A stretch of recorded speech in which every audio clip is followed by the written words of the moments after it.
Hi guys, welcome to my channel, or welcome back. My name is Desiree. If you guys are new here, I make lifestyle content, and today I'm going to be taking you through how I planned my wedding in 3 months. I did get a lot of help from my husband, which was nice, but I will say this was a very smooth process. We both thought getting married in 3 months was not undoable in the slightest. It was very, very doable. And if you want to get married quickly for whatever reason that may be, go for it, okay? Because it is totally possible. A lot of people thought we were crazy when I told them the date we were thinking of doing. They thought, how the heck are you gonna do this? And the wedding ended up being absolutely beautiful. It was exactly what we wanted, along with what our families wanted too. That was a big part of it, was that we wanted to honor also kind of what our parents envisioned, because we love and respect them, while also honoring what we wanted, because we wanted something a little bit more casual. Some people wanted something a little bit bigger for us. My dad was like, I want you to have this amazing wedding, like you're my only daughter. And so it went from like, maybe we'll elope and do something small to, you know, we'll do kind of a venue situation. So in total, our wedding, all said and done, all costs included, tips included, the whole nine, was less than $15,000. So if we wanted to be more frugal and we were really focused on saving as much money as possible, we could have definitely done it for 10. I say that because I also want I want to be super transparent about the whole process, because it's obviously the style I'm going to tell you of like how we did our wedding. It was definitely more affordable than other weddings. I live in New York for reference, and it's like the number 1 or 2 state for the most expensive weddings. Weddings here cost around $50,000. So for us to be able to do it, and that's like a normal traditional wedding you would see is around $50,000. So for us to get it to be under 15 was super nice. So the first thing I encourage you to do, congrats on getting engaged, by the way. The first thing I encourage you to do is to sit down with your fiance and pick out a date. So I'm gonna go by the 3-month timeline. So you pick a date 3 months out, you look at the weekends, you see what's going on, you pick your date, go and text your immediate family, their immediate family, and any other family that you need to be at your wedding. Like, it would hurt you if they were not at your wedding, and ask them if they are available that day for the wedding. That's it. You don't have to say, I know it's soon, I know. No, you don't have to explain yourself. You just say, we're thinking about doing something this date for the wedding. Are you available? And people will come back and let you know. We'll start with immediate family first before you get into like extended family and friends and stuff. Make sure it works with them. And then from there, you have your date picked out, and then you text them, and you just continue to like keep that line of communication open. That's what I did. People were texting me, congratulations, what are you thinking about doing? And the people that I really cared about being at our wedding, I said, are you available August 30th? That's when we're thinking about doing it. We did do Labor Day weekend, which is a holiday weekend, and I have mixed reviews on doing a holiday weekend. I will say, I thought, oh, it's perfect. Everyone's gonna be off, so I don't have to worry about people needing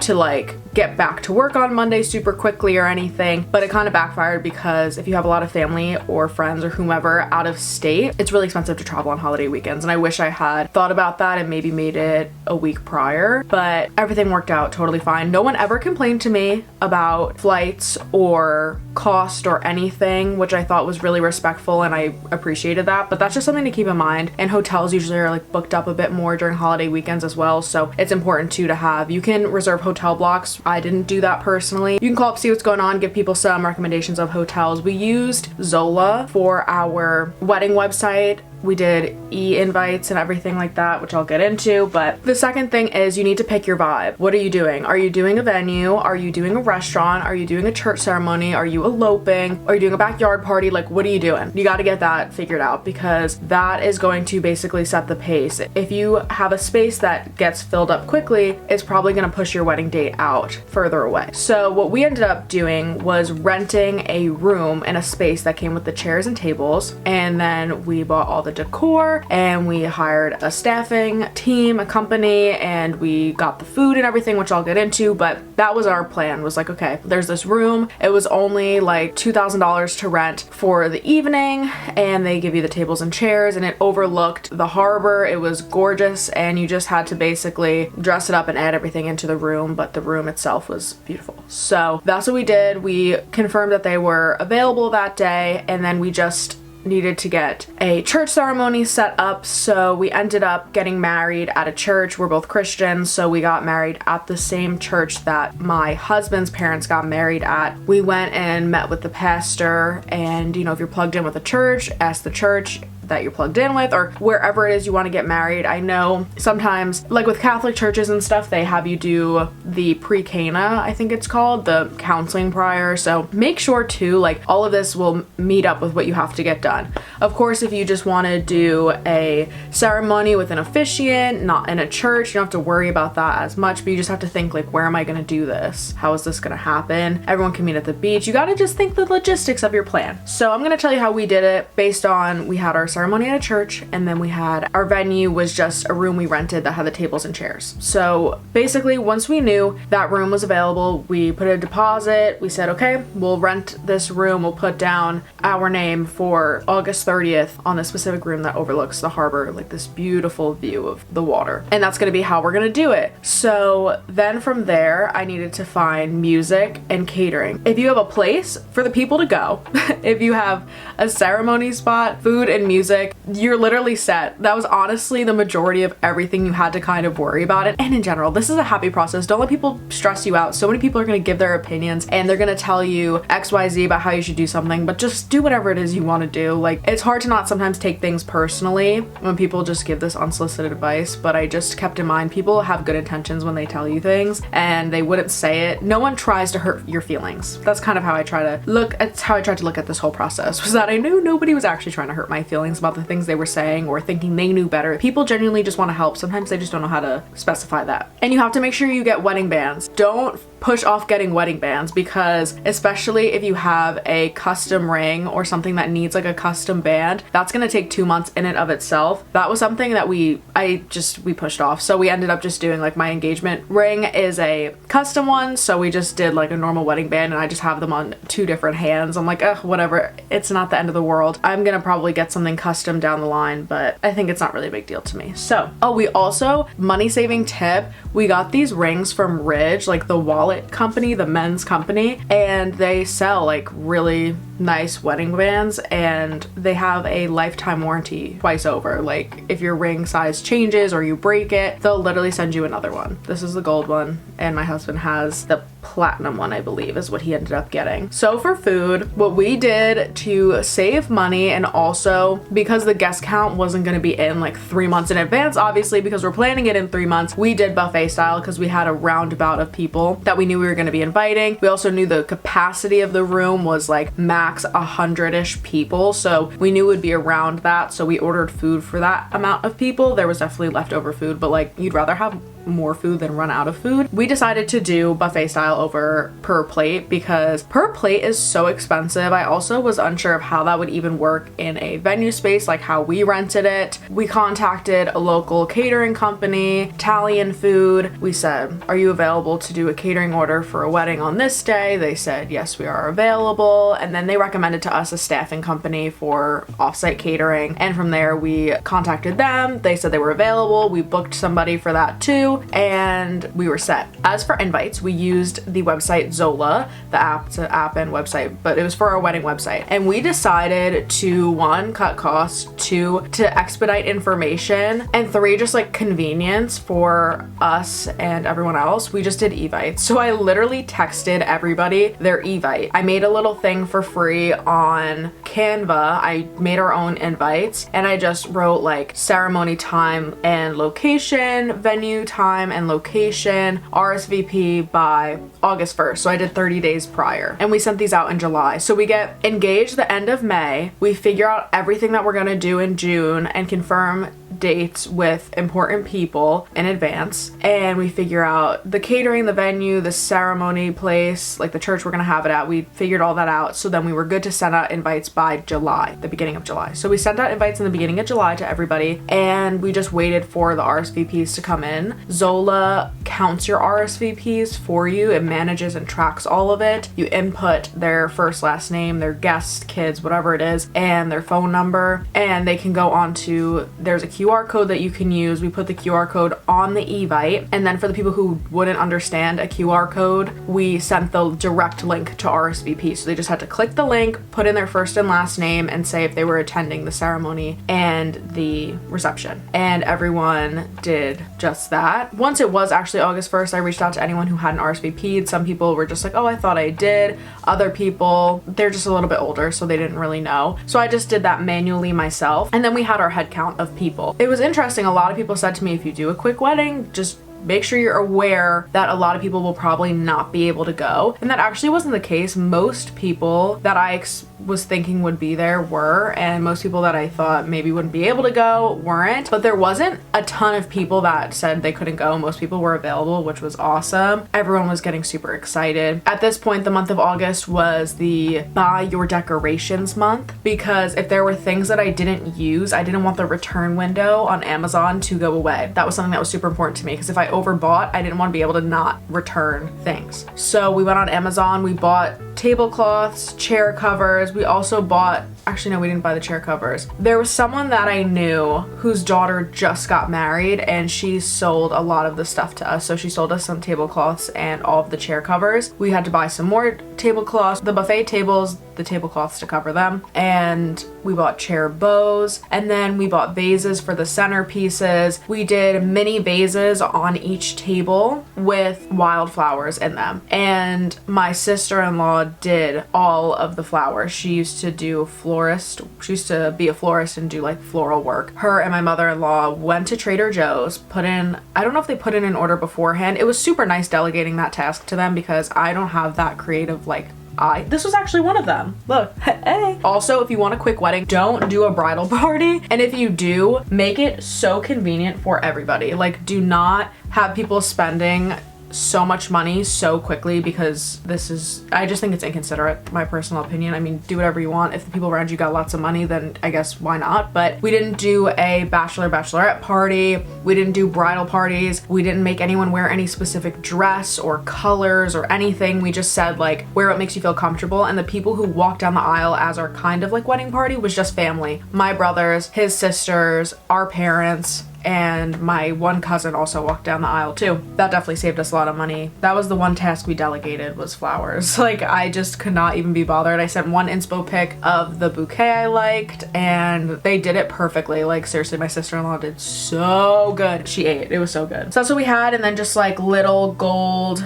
candle holders with the battery powered candles in it, and it was just a very like light theme. The whole room is full of windows. Oh, I forgot to talk about entertainment. I'll tell you entertainment in a minute. Our whole room was full of like floor to ceiling windows overlooking the water, so we didn't do much decor. We just needed like the tablecloths, the chair covers with the bows, and then just a few vases of wildflowers. So this was one of the flowers on the table. She did so amazing with it. So that's kind of all we had to do, was just dress up the tables. And then our staffing that we used, this woman, Sue, she was great. She actually had a lot of decor and things that she brought to help as well. Like, she brought a water dispenser, and she brought pitchers so that they could go around and like fill everyone's water. Oh, we also had to buy plates and silverware, and gosh, we had to literally buy everything. Wasn't as bad though as you'd think. It was probably in total we spent around $1,000 on everything that we had to buy to decorate and feed people with. We didn't do real plates and cutlery. Like, we used plastic plates, thick plastic plates and plastic cutlery, because in that space I just didn't even want to deal with it. I just wanted everything to be able to get thrown out, and it did not look cheap. That was one of my worries. I'm like, not that I want this huge fancy wedding. We had something a bit more like, it was semi-formal, it was more casual, and I didn't want it to look cheap. And I remember thinking like, hopefully this isn't the wrong move, because a lot of people say their one thing they're glad they didn't do last minute was do plastic, and they did the real plates. But truly nobody said anything about it. Not that I think anyone would say anything about it, but I didn't think it looked bad. My husband didn't think it looked bad. Our immediate family was like, nah, it worked. Like, we don't think it looked bad. So that was relieving, you know, because they would be honest about it. I don't regret doing the plastic. I would do it again every time. We also did plastic cups and plastic champagne cups. We got plastic wine cups, like plastic everything like that. And there was no hard liquor allowed at our venue. So we did just a bunch. I don't really I don't drink, so I don't know. We had High Noons, Surfsides, Modelo's, a few other beers, some wines, like Josh was the wine brand. We had a bunch of champagne. We probably spent in total on drinks around $1,000, which was crazy. And then we also had to book a photographer. That was something that I struggled to find at first, but I found someone amazing. Elsie's Dream Photography on Instagram if you're on Long Island. She was amazing. We only did a professional photographer for our ceremony and photos after. We did not use a photographer for the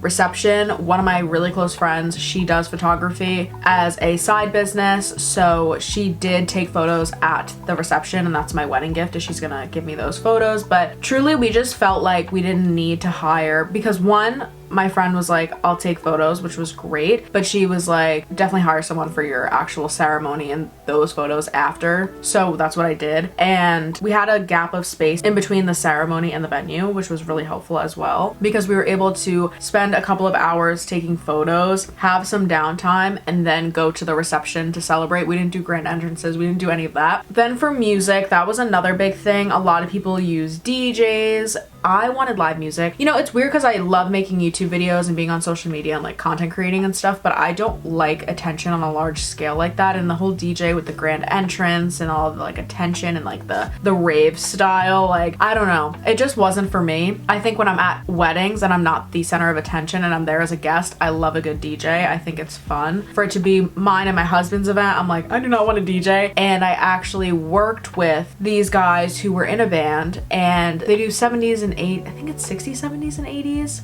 rock music and some country music, and it's kind of like a Tom Petty tribute band style. I immediately, upon getting engaged, said, are you guys, once we found the date, I said, are you guys available? Because I need you to play at my wedding. And they were. And they had never done a wedding before, and I was like, I don't even care, because this isn't like a super crazy wedding situation. We had around 80 guests, and it was a very, as I said, like a semi-formal event. So we did the live music, and that was so sick. I told them they gave me their whole list of songs. We ended up just needing them to learn 2 songs, which was Willie and I's wedding song, and then my song for me and my dad. And then for dessert, I did something fun for dessert. So I did hire a mini pancake cart, and we did an ice cream sundae bar. So I used Jax's Kitchen for that, and the ice cream sundae bar, we just bought ice cream and toppings, and the staff handed that out. We did have a small 8-inch cake. Like, our cake was literally $40. Okay, we went to a local bakery. We got a red velvet cake with cream cheese frosting. They wrote Mr. and Mrs. on top. We got a cake topper from my in-laws. Thank you so much, gorgeous cake topper. And we just cut the cake for a photo op, and that was it. We did not even serve the cake, and we ended up having the cake a day later with whomever we were with,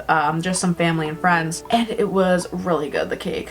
But I'm super glad we did that. The dessert was a hit. You know when they say no one eats wedding cake? Everyone went up to this freaking ice cream sundae bar and this pancake cart. It did so good. I was so happy with the turnout, and that's how we did our wedding. This is kind of my breakdown. I keep moving positions because I'm getting like, I'm drinking caffeine. Pick a date, confirm with your family. Find a venue space, make sure they're available. From there, get your food and your staffing and your entertainment. Make sure in that process you pick out a wedding band to get. Go do that as soon as you can, just in case. It shouldn't take super long, but you never know. Just make sure that that's out of the way. Make sure you have somewhere to actually do the ceremony and be married. Do the evites. They're super easy. No one complained. We are gonna do physical thank you cards. I think that's important, but nobody needs a physical invite card. They're just gonna throw it away. Save your money. Stamps are getting expensive. Get your photographer. Make sure you find somebody that you feel comfortable with, you like their photo style, and maybe give somebody a chance who doesn't really do weddings if you want something quick, because that's probably gonna be the best availability you can find in somebody. Definitely recommend buffet style for catering. I think that was the best move that we could have done, and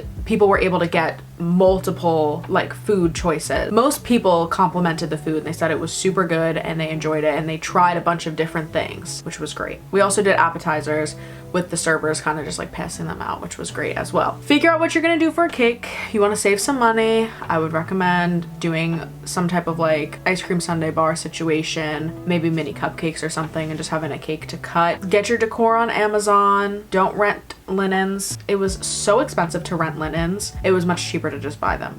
So just buy your linens. And I didn't even talk about getting a dress and a suit. Your future husband needs literally 1 week to get a suit, not even. We went a week before the wedding, he got his suit and it was tailored and done a few days prior. Okay, so if you're a man, you don't have to worry. But as a woman, going dress shopping is super important. Do that as soon as possible. Get the physical dress in your hands and immediately get it tailored. Jump around to places, because I had some places I was 2 months out and they said, or it was maybe a month out at that point. I got my dress in July and then I was like, okay, I gotta really go get this altered. And it was a little over a month away and a lot of places turned me away saying that they did not have the time to do the dress. And all I needed from the dress was literally just the height altered. I didn't need anything else. I did have 2 dresses. Both of them needed the height altered and one of them had spaghetti straps and I just needed those spaghetti straps like tightened. Definitely figure that out as soon as you can as well, because that was another kind of little buffer, was that they didn't know if they could do the dress in time, but we found the place that actually altered my mom's wedding dress. They were able to take my dress and the price was not bad at all. Like I didn't have any issues with that. But yeah, I think that's everything. That's how I planned a wedding in 3 months. Figured out what we wanted, made sure the dates worked with everybody, and we knew as long as there was food, entertainment, and a place to actually be, we could figure the rest out. So I'm really happy with how everything turned out for the wedding. Don't be afraid to delegate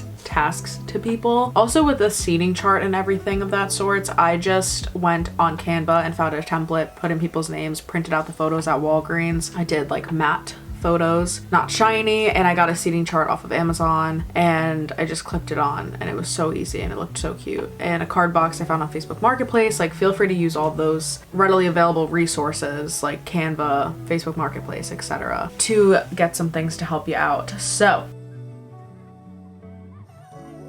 good luck planning your wedding. If you have any questions, let me know. And if you want to do like an elopement restaurant style wedding, it's probably going to be 100 times easier than this, which was already easy to do for us. And I delegated tasks to my husband as well. He took care of catering and staffing, and we picked out Decor together, and I took care of everything else when it came to like invites and the Zola wedding website and everything like that. Definitely delegate tasks to people, and especially to like your fiance as well. Just communicate like, hey, I'm not doing this all on my own. And that was what I did and it was great. If you have any questions about quick wedding planning, comment down below and I'll try and help you out, or anyone else reading through the comments, help other people out and be a good resource, because quick wedding planning, there's not much out there to help you. I did it. It wasn't bad. And I know that you can do it too if you want a quick engagement. So thank you guys again for tuning into today's video and I will chat with you guys soon. Bye guys. Oh, also be sure to like this video and subscribe.